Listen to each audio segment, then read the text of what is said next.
Hi, I'm Michael Zawadzki. There's been a lot of discussion around private credit recently, and we'd like to address the most common questions we've been getting. Let's just start with the basics. Private credit is simply a direct loan between a borrower and a long-term investor. The reason why it's getting a lot of attention is because it's grown a lot as we've seen our investors seek excess yield that you can get from what we call the farm-to-table model. Private credit gets rid of all the middlemen that exist in bank syndicated transactions, and as a result, more of that return is captured directly by end investors. What we're doing is making first lien, senior secured loans to high-quality, large-scale businesses with institutional ownership.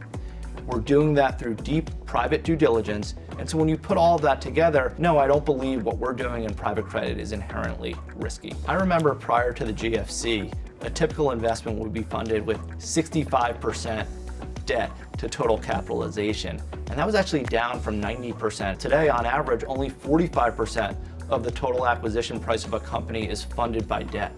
You need to have that company lose over half of its total value before our debt is even impacted.